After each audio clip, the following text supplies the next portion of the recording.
Hello friends, आपका मेरे YouTube channel economic analysis में स्वागत है। मैं आपके लिए अर्थशास्त्र की आसान से आसान वीडियो लाया हूं।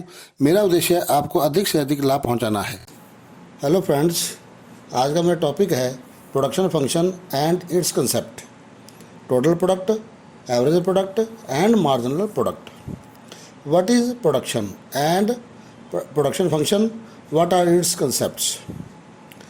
तो आज हम पढ़ेंगे उत्पादन क्या है, उत्पादन फलन क्या है, इसके क्या क्या कंसेप्ट्स हैं। प्रत्येक फर्म उत्पादन साधनों, भूमि, श्रम, पूंजी, उद्यम आदि का प्रयोग करके वस्तुओं और सेवाओं का उत्पादन करती है। इसलिए कहा जाता है कि उत्पादन से अभिप्राय उपयोगिता के सृजन से है। हम उपयोगिता का सृजन करते हैं। उत्पादन फलन क्या है? इसे अभिप्राय वस्तु के भौतिक साधनों और भौतिक उत्पादन के बीच पाए जाने वाले फलनात्मक संबंध से है। मान लो दो साधन श्रम और पूंजी हैं और एक्स वस्तु का भौतिक उत्पादन है तो निम्न उत्पादन फलन होगा।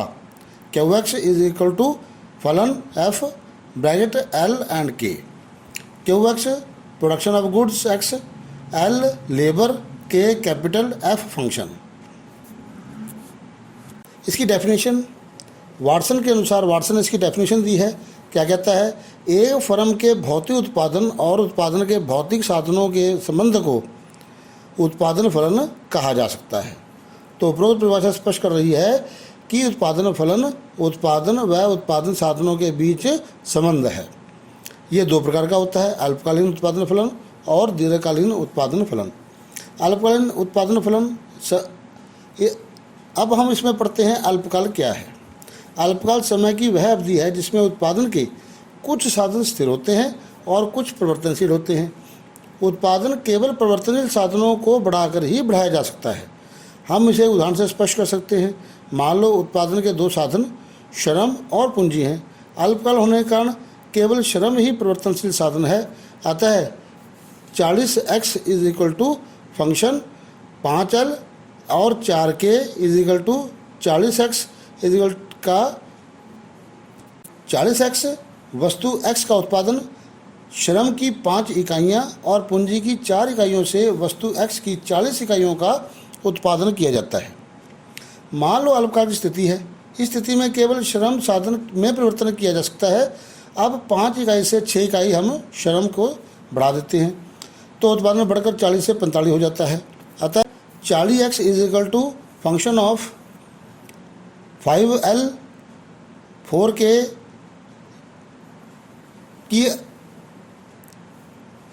के स्थान पर अब 45x is equal to function of 6l 4k। तो श्रम साधन में बढ़ोतरी करने पर 40x से वस्तु का उत्पादन 45x हो जाता है। अतः निम्न अल्पकाल में उत्पादन फलन निम्न प्रकार से व्यक्त किया जा सकता है। y is equal to function of वस्तु x1, साधन x1 और साधन x2। तो y प्रोडक्शन के लिए, f फंक्शन के लिए x1 फैक्टर 1, x2 फैक्टर 2। साधन जो 2 है, x2 है, वो स्थिर माना गया है। आता है दीर्घकालीन उत्पादन फलन। दीर्घकाल समय की वह अवधि है जिसमें उत्पादन के सभी साधनों में परिवर्तन किया जा सकता है। इसलिए उत्पादन के सभी स्तरों के लिए साधनों में आदर्श अनुपात बनाए रख सकते हैं। 40x is equal to function of 5l 4k, 45x is equal to function of 10l 8k। तो पहले जो साधनों में हमने परिवर्तन किया पहले उत्पादन फलन में, उसके कारण से 40x से वस्तु का उत्पादन बढ़ करके 45x हो जाता है। उपरोक्त समीकरण स्पष्ट कर रहा है कि उत्पादन के सभी साधनों में परिवर्तन करके उत्पादन को बढ़ाया जा सकता है, जैसा कि उपरोक्त समीकरण में स्पष्ट। अल्पकालीन और दीर्घकालीन उत्पादन फलनों को हम एक तालिका में अंतर भी स्पष्ट किया जा सकता है। एक तरफ अल्पकालीन उत्पादन फलन, दूसरा दीर्घकालीन उत्पादन फलन। तो पहला अल्पकालीन उत्पादन फलन वह उत्पादन फलन है जिसमें उत्पादन में परिवर्तन होने पर साधन अनुपात में परिवर्तन होता है, जबकि दीर्घकालीन में उत्पादन फलन है जिसमें वह उत्पादन फलन है जिसमें साधन अनुपात समान रहता है, चाहे उत्पादन का स्तर कुछ भी क्यों न हो। दूसरा आता है कुछ साधनों में वृद्धि करके उत्पादन को बढ़ाया जा सकता है। अल्पकाल में हम क्या करते हैं, कुछ साधनों में, सभी साधनों में नहीं, कुछ साधनों में वृद्धि करके उत्पादन को बढ़ाते हैं। जबकि दीर्घकाल में हम क्या करते हैं, सभी साधनों की मात्रा को बढ़ाकर उत्पादन बढ़ाया जा सकता है।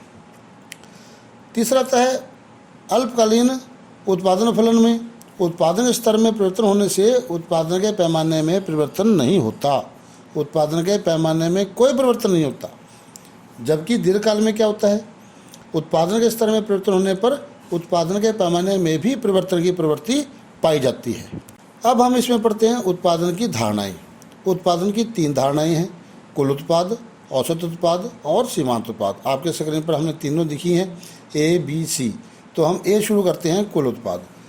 कुल उत्पाद क्या है, एक निश्चित समय में उत्पादित की गई वस्तुओं और सेवाओं की कुल मात्रा को, एक निश्चित समय में उत्पादित की गई वस्तुओं और सेवाओं की कुल मात्रा को कुल उत्पाद कहा जाता है। हम एक उदाहरण से देखते हैं।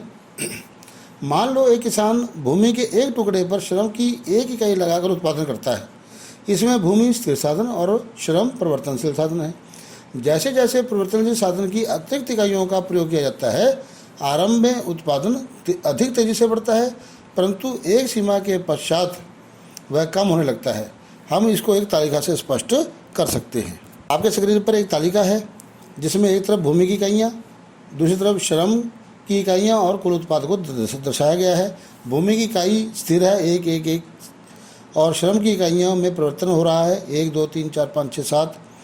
तो कुल उत्पाद में भी परिवर्तन होता है, लेकिन जो परिवर्तन है वो श्रम की 6ठी इकाई तक होता है। 6ठी इकाई उत्पादन श्रम जब श्रम की 6ठी इकाई का उत्पादन होता है तो कुल उत्पादन अधिकतम होता है। इसके पश्चात कुल उत्पादन कम होने लगता है।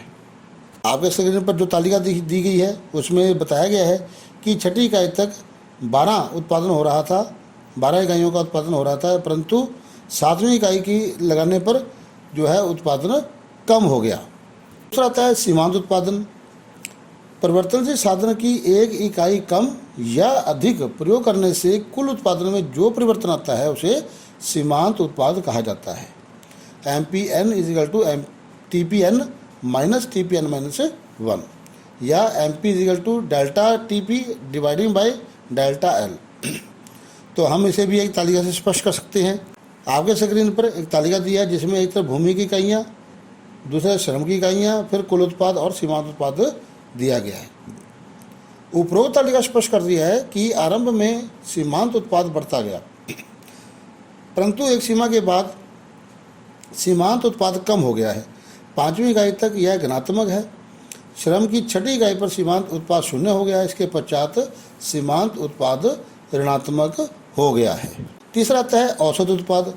परिवर्तनशील साधन की प्रति इकाई उत्पादन को औसत उत्पाद कहा जाता है। AP = TP / L। तो हम इसको भी एक तालिका से स्पष्ट कर सकते हैं। आपके स्क्रीन पर एक तालिका है, इसमें एक तरफ भूमि की इकाइयाँ, दूसरी तरफ श्रम की इकाइयाँ, कुल उत्पाद, औसत उत्पाद को दिखाया गया है। तो उपरोक्त तालिका स्पष्ट कर रही है कि आरंभ में औसत उत्पादन बढ़ रहा है, तीसरी इकाई के बाद औसत उत्पादन कम होने लगता है। औसत उत्पादन हमेशा धनात्मक रहता है, यह 0 या ऋणात्मक नहीं होता। कुल उत्पाद, सीमांत उत्पाद और औसत उत्पाद के संबंध को हम एक तालिका और रेखाचित्र से दिखाते हैं। आपके स्क्रीन पर एक तालिका बनी हुई है।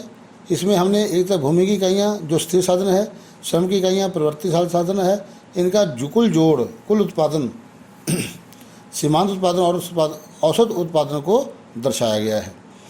तो इसमें तालिका में हम इन तीनों का रिलेशनशिप दिखाएंगे। इसके साथ साथ हम एक रेखाचित्र से भी स्पष्ट करेंगे। तो उपरोक्त तालिका और रेखाचित्र में हम इकट्ठे स्पष्ट करते हैं क्या क्या। नंबर 1 सीमांत उत्पाद और कुल उत्पाद के बीच संबंध को, और दूसरा औसत उत्पाद और सीमांत उत्पाद के बीच संबंध को। तो ए है सीमांत उत्पाद और कुल उत्पाद के बीच संबंध। उपरोक्त तालिका और रेखाचित्र दर्शा रहा है कि नंबर 1 जब तक सीमांत उत्पाद बढ़ रहा है, कुल उत्पाद भी बढ़ती दर से बढ़ रहा है। परिवर्तनशील साधन की तीसरी इकाई तक उत्पादन 6 से 14 से 28 टन बढ़ रहा है। इसका अर्थ है कि श्रम की पहली इकाई का योगदान 6 टन, दूसरी इकाई का योगदान 14 टन और तीसरी इकाई का योगदान 28 टन है। अतः इसका अभिप्राय यह है कि कुल उत्पाद बढ़ती दर से बढ़ रहा है। दूसरा आता है जब सीमांत उत्पाद घटना शुरू हो गया है तो कुल उत्पाद बढ़ती दर से बढ़ता है। यह तब शुरू होता है जब श्रम यानी परिवर्तनशील साधन की चौथी इकाई का प्रयोग किया जाता है। चौथी इकाई का प्रयोग करने से कुल उत्पाद में 24 टन की वृद्धि हुई है, जबकि श्रम की चौथी इकाई पर सीमांत उत्पाद 24 टन, पाँचवीं इकाई पर 8 टन, छठी इकाई पर 4 टन है। इसका अर्थ यह हुआ कि कुल उत्पाद में केवल घटती दर पर वृद्धि हो रही है। तीसरा आता है जब सीमांत उत्पाद शून्य है तब कुल उत्पाद में कोई वृद्धि नहीं होती। ऐसा तब होता है जब श्रम की 7वीं इकाई का प्रयोग किया जाता है। जब श्रम की 7वीं इकाई का प्रयोग किया जाता है तब सीमांत उत्पाद शून्य होता है तो कुल उत्पाद अधिकतम होता है। चौथा आता है जब सीमांत उत्पाद ऋणात्मक है तब कुल उत्पाद गिरना शुरू हो जाता है। यह तब होता है जब श्रम की 8वीं इकाई का प्रयोग किया जाता है। कुल उत्पाद 83 से कम होकर 80 रह जाता है। बी पॉइंट आ जाता है औसत उत्पाद और सीमांत उत्पाद में संबंध। तो इसमें भी हम संबंध दिखाते हैं। तो पहला पॉइंट आता है औसत उत्पाद और सीमांत उत्पाद का अनुमान कुल उत्पाद से लगाया जाता है। हम सभी पर जानते हैं AP is equal to TP/N या MP is equal to TPN minus TPN minus 1, जैसा कि पहले हमने पढ़ चुके हैं। दूसरा आता है जब औसत उत्पाद बढ़ता है तो सीमांत उत्पाद भी बढ़ता है, परंतु सीमांत उत्पाद औसत उत्पाद से तेजी गति से बढ़ता है।